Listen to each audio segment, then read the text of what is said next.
The teacher waited a minute. When Elizabeth Ann didn't say anything more, she rang a little bell. "Recess time," she said. As the children marched out and began putting on their wraps, she followed them into the cloakroom, pulled on a warm red cap and a red sweater, and ran outdoors herself. "Who's on my side?" she called, and the children came darting out after her. Elizabeth Ann had dreaded the first recess time with the strange children, but she had no time to feel shy, for in a twinkling she was on one end of a long rope with a lot of her schoolmates, pulling with all her might against the teacher and two of the big boys. Nobody had looked at her curiously. Nobody had said anything to her beyond a loud, "Come on, Betsy!" from Ralph, who was at the head on their side. They pulled and they pulled, digging their feet into the ground and bracing themselves against the rocks which stuck out of the playground. Sometimes the teacher's side yanked them along by quick jerks, and then they'd all set their feet together when Ralph shouted out, "Now all together!" and they'd slowly drag the other side back, and all the time everybody was shouting and yelling together with excitement.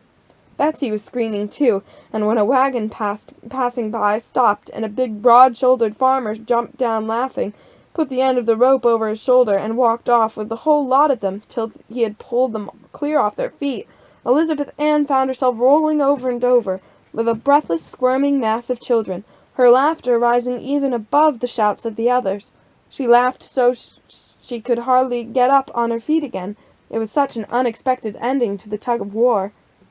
The big farmer was laughing too. "You ain't so smart as you think you are you?" He jeered at them good-naturedly. Then he started yelling, "Whoa there!" to his horses, which had begun to walk on.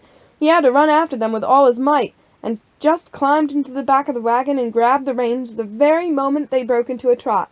The children laughed, and Ralph shouted after him, "Hi there, Uncle Nate! Who's not so smart as he thinks he is now?" He turned to the little girls near him. "They most got away from him that time," he said. "He's awful foolish about leaving them standing while he's funning or something. He thinks he's awful funny anyhow. Some day they'll run away on him, and then where will he be?" Elizabeth Ann was thinking to herself that this was one of the queerest things that had ever happened to her, even in this queer place.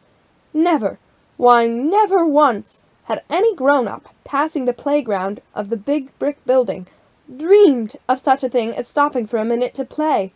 They never even looked at the children, any more than if they were in another world. In fact, she had felt that school was in another world. "Ralph, it's your turn to get the water," said the teacher, handing him a pail. Want to go along?" said Ralph gruffly to Ellen and Betsy. He led the way, and the little girls walked after him. Now that she was out of a crowd, Elizabeth Ann felt all her shyness come down on her like a black cloud, drying up her mouth and turning her hands and feet cold as ice. Into one of these cold hands she felt small, warm fingers slide. She looked down, and there was little Molly trotting by her side, turning her blue eyes up trustfully.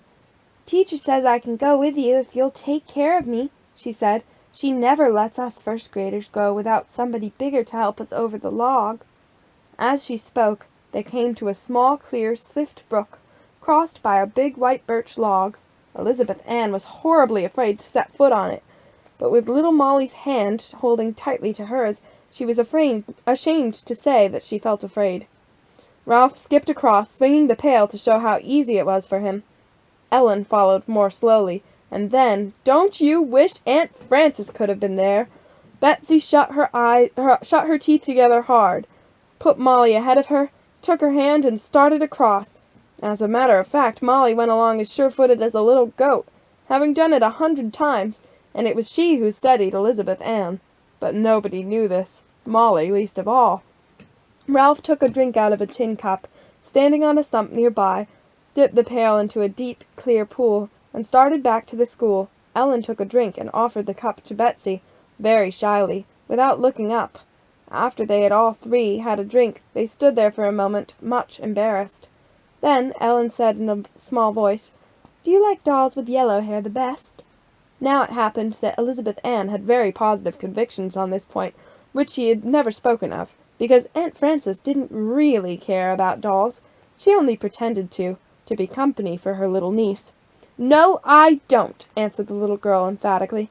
"I get just sick and tired of always seeing them with that old bright yellow hair. I like them to have brown hair, just the way most little girls do."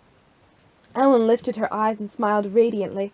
"Oh, so do I," she said. "And that lovely old doll your folks have has got brown hair. Will you let me play with her some time?" "My folks?" said Elizabeth Ann blankly. "Why, yes, your Aunt Abigail and your Uncle Henry." "Have they got a doll?"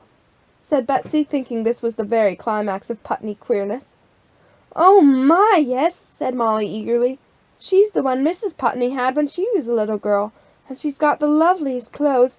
She's in the hair trunk under the eaves in the attic.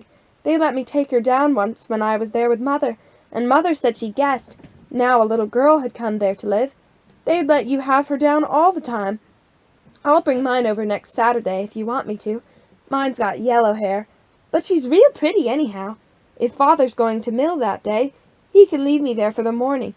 Elizabeth Ann had not understood more than 1 word in 5 of this, but the school bell rang, and they went back, little Molly helping Elizabeth Ann over the log, and thinking she was being helped, as before.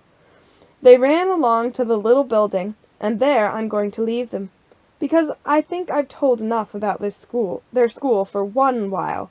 It was only a poor, rough, district school, anyway, that no city superintendent of schools would have looked at for a minute, except to sniff.